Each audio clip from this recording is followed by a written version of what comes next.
पिछले कुछ सालों से जिस तरीके से इंश्योरेंस इंडस्ट्री का बिजनेस कम होते जा रहा है, कई सारे इंश्योरेंस एडवाइजर का कम होते जा रहा है।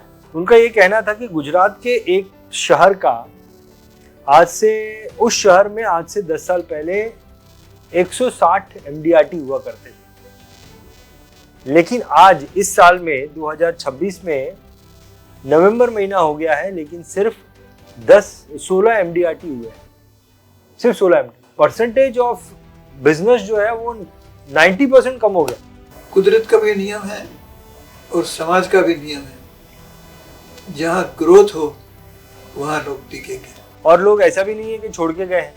वो लोग जिन्होंने आज से 10 साल पहले एमडीआरटी किया वो हैं, लेकिन उन्होंने इस बार एमडीआरटी नहीं किया। आपको क्या लगता है? लेकिन एक जो नॉवेल्टी थी ट्रेनिंग प्रोग्राम की, शुरू में जब मैंने शुरू किया 2001 की बात कर रहा हूँ, शुरू की बात थी, तो वो नॉवेल्टी जो है कम हो गई थी। अब मैं तो इंश्योरेंस इंडस्ट्री में हूँ, बट दूसरी इंडस्ट्री के प्रोडक्ट आ गए, जैसे म्यूचुअल फंड आ गया या स्टॉक मार्केट ज़्यादा बूम हो गया, तो लोगों का ध्यान उस तरफ जा रहा है। I should buy it my self, actually दिल से भी खरीदना है और एक्चुअली खरीदना है, तो ही जाके मैं बेच सकूँ। नमस्कार दोस्तों, अगर आप इंश्योरेंस इंडस्ट्री में हैं तो इंश्योरेंस इंडस्ट्री के एक बहुत ही इम्पॉर्टेंट मुद्दे पर हम बातचीत करने वाले हैं। और इस बातचीत में मेरे साथ में है मिस्टर मुरली मेहता, जो कि इंश्योरेंस इंडस्ट्री के एक बहुत ही नामी गिरामी ट्रेनर है। इन्होंने अपना बहुत योगदान दिया है बहुत सारे इंश्योरेंस एडवाइजर को सक्सेसफुल बनाने में। तो मुझे ऐसा लगा ये जो इम्पॉर्टेंट मुद्दा है जिसके बारे में बताऊंगा आपको, इस पर बहुत गहरी जानकारी मेहता जी दे सकते हैं, क्योंकि इन्होंने बहुत लंबे समय तक इंश्योरेंस इंडस्ट्री में इंश्योरेंस एडवाइजर्स को ग्रो करने में काम किया है। और हमारा टॉपिक ये है कि पिछले कुछ सालों से जिस तरीके से इंश्योरेंस इंडस्ट्री का बिजनेस कम होते जा रहा है, कई सारे इंश्योरेंस एडवाइजर का कम होते जा रहा है, इसके पीछे क्या वजह हो सकती है, क्या लॉजिक है इसके पीछे, वो जानने की कोशिश करेंगे मेहता जी से, मुरली मेहता जी से। मेहता जी, आपका बीआईटी में बहुत बहुत स्वागत है। सो मेहता जी, हुआ ऐसा कि आज मैं एक इंश्योरेंस इंडस्ट्री के एक व्यक्ति से बात कर रहा था, और उन्होंने काफ़ी बड़े ओहदे से रिटायरमेंट लिया है। उनका ये कहना था कि गुजरात के एक शहर का उस शहर में आज से 10 साल पहले 160 एमडीआरटी हुआ करते थे, लेकिन आज इस साल में 2026 में नवंबर महीना हो गया है, लेकिन सिर्फ 16 एमडीआरटी हुए हैं। सिर्फ 16 एमडीआरटी पूरे साल भर में। और अगले एक महीने में बढ़ के वो सोच रहा था कि और 10-12 हो जाएंगे। तो परसेंटेज ऑफ बिजनेस जो है वो 90% कम हो गया। उनकी बातों से ये लग रहा था, और हकीकत है ये कि कितने एमडीआरटी हुआ करते थे और आज कितनी एमडीआरटी है। आपको क्या लगता है, क्योंकि आपने इतने साल काम किया है, आपके छत्र छाया में कई सारे इंश्योरेंस एडवाइजर बहुत सक्सेसफुल हुए हैं, तो आपने जो एक्सपीरियंस लिया है उसके आधार पर आप इसका क्या उत्तर देना चाहेंगे? एक बात आपने ही बता दी कि मुझे जो एक्सपीरियंस मिला है उसके आधार पर कह रहा हूँ। या एक्सपीरियंस क्या है? स्टैटिस्टिक्स नहीं है, या मेरे पास कोई प्रूफ नहीं है, लेकिन सामान्य बुद्धि को ध्यान में रखते हुए कहाँ लोग जाते हैं, लोग जहाँ उनको इंटरेस्ट होता है वहाँ जाते हैं। और इंटरेस्ट कैसे आता है? कुछ चैलेंजिंग हो तो, कुछ आनंददायक हो तो काम करने का मजा आता है। अब लायंस क्लब, रोटरी क्लब की बात करो तो मेंबर्स वहाँ टिकते हैं, 2-3 साल के बाद छोड़ के चले जाते हैं। कुदरत का भी नियम है और समाज का भी नियम है, जहाँ ग्रोथ हो वहाँ लोग टिकेंगे। कुछ खिलने का मौका मिलता है, कुछ जानने का मौका मिलता है, कुछ लर्न करने का मौका मिलता है, वहाँ टिकेंगे। कुछ रूटीन में ही फंसना है तो नहीं रहेगी। तो हमें पूछना ये है कि लाइफ इंश्योरेंस का बिजनेस, फाइनेंशियल एडवाइजर का जो जिम्मेवारी है, उसमें इंटरेस्ट कम हो गया है, चैलेंज कम हो गई है, लोग क्यों छोड़ के चले जाते हैं? Is it true that it's not no more challenging, no more as much interesting? मैं आपको फाइनल आंसर नहीं दे रहा हूँ, आपके साथ चर्चा कर रहा हूँ। नहीं देखिए सर, जहाँ तक मैं देख रहा हूँ चैलेंज तो बहुत ज़्यादा है, चैलेंज तो है, it's not easy, it's very difficult. और लोग ऐसा भी नहीं है कि छोड़ के गए हैं, वो लोग जिन्होंने आज से 10 साल पहले एमडीआरटी किया वो हैं, लेकिन उन्होंने इस बार एमडीआरटी नहीं किया। आपको क्या लगता है? एक बार एमडीआरटी किया है तो वो दूसरी बार भी एमडीआरटी करने के लिए तैयार रहेगा। इसने नहीं किया है तो अभी वो इतना आसान नहीं है जितना पहले था। वो उसको इतना अट्रैक्ट नहीं कर रहा है। आप चेस का गेम खेलते हो, एक पहली दफा जीत गया, दूसरी दफा जीत गया, और जीतते रहते हैं तो खेलते हैं, कंटिन्यूसली नहीं लेकिन खेलते हैं। लेकिन अगर आप हारते ही जाओगे तो नहीं खेलोगे, छोड़ दोगे।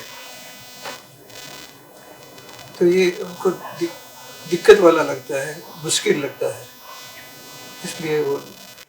आपको क्या लगता है सर, आपने कब तक, कौन से साल तक आप जो है इंश्योरेंस एडवाइजर्स को एक्टिवली ट्रेनिंग दे रहे थे? 2001 तक। 2001 के बाद आप कम कर दिया आपने? मैं एक कंपनी में डायरेक्टर बन गया था। अच्छा। तो मेरी जिम्मेवारी वहाँ जरा थोड़ा ज्यादा था, इसलिए। नहीं लेकिन मुझे याद है आप 2007 में भी ट्रेनिंग तो दे ही रहे थे। You were giving training in 2007 also, आप ट्रेनिंग दे रहे थे। तो ये एक समय के बाद आपने बंद कर दिया क्या? वो कौन सा साल था जब आपने बंद ही कर दिया? 2007 के आसपास ही होगा। 2007 के आसपास ही होगा, ओके। हाँ, वो मैंने देखा 2007 में आप ट्रेनिंग दे रहे थे। सो सर, जब आप ट्रेनिंग दे रहे थे तो आपको क्या लगता है ऐसा कि उसके बाद से तो ये आंकड़ा धड़ाधड़ कम हो रहा है, तो आपने ट्रेनिंग देना बंद किया तो इसलिए ये कम हो गया, या आपको ऐसा लगता है जो नए ट्रेनर है वो कुछ दे नहीं पा रहे हैं जानकारी इतना? क्या लगता है, what do you think sir? नहीं, मैं ऐसा तो नहीं कहूँगा कि मैंने ट्रेनिंग देना बंद किया इसलिए नंबर कम हो गया, मैं ऐसा तो नहीं कहूँगा।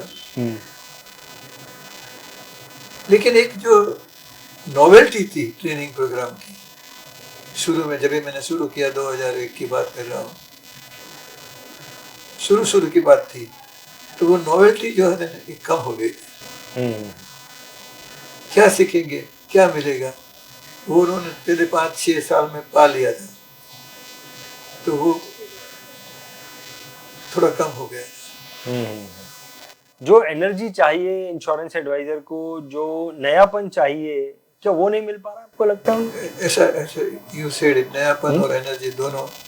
जिस प्रकार की एनर्जी चाहिए, जिस प्रकार का नयापन, या फिर मार्केट में सर प्रोडक्ट भी तो बदल गए इतने सालों में, और वही प्रोडक्ट अगर मैं बेचता रहूंगा तो शायद वो डिफिकल्ट हो जाएगा बेचना। What do you think so? आप कहना क्या चाहते हो?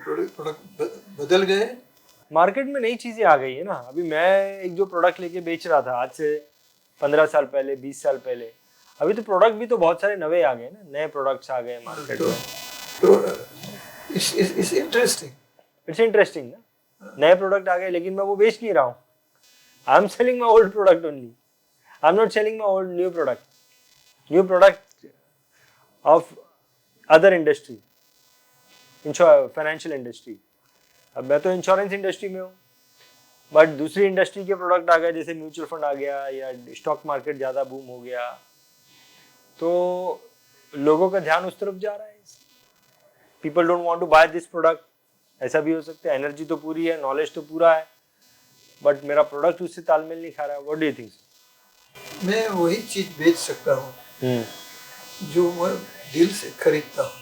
हाँ, पैसे से नहीं, दिल से खरीदता हूँ। ओके। जितना म्यूचुअल फंड को अभी एडवर्टाइजमेंट मिल रही है लास्ट 4 इयर्स में, इतनी पहले नहीं मिलती थी।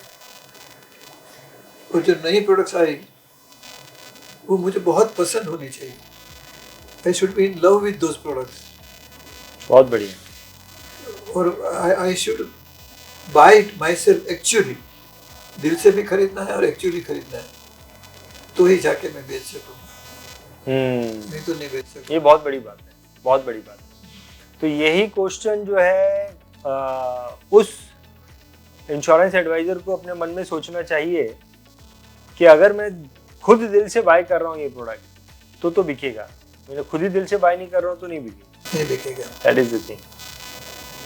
अगर मेरी लड़की की शादी मुझे करनी है तो लड़के वाले देखने को आते हैं, तभी मैं उसकी दिल से तारीफ करता हूँ। वो दिल चाहिए। करेक्ट। इतनी तारीफ करो सही में, जेन्युइनली। 24 कैरेट के सामने वाला उसके प्यार में पड़ जाए और खरीदे। बहुत बढ़िया। एक तो चीज़ है सर कि आई अंडरस्टैंड कि आपको टेक्निकल डेटा नहीं है आपके पास में, लेकिन जो टेक्निकल को छोड़ के जो दूसरी बात है, इसको हम इमोशनली बोल सकते हैं या एक्सपीरियंशियल बोल सकते हैं। एक्सपीरियंशियल जो आपने चीज़ें रखी, वाकई में वो मुझे ऐसा लगता है डेटा से ज़्यादा इम्पोर्टेंट है, more important than data to understand at least. फिर बाद में डेटा का तड़का उसमें दे सकते हैं, but this things are experiential things are more important. Fantastic Mehta ji, ये वीडियो एक आइडिया देगा कि माहौल में जो बदलाव है, जो गिरावट है, वो क्यों है। फैंटास्टिक, बहुत बहुत धन्यवाद Mehta ji. Thanks for giving your time.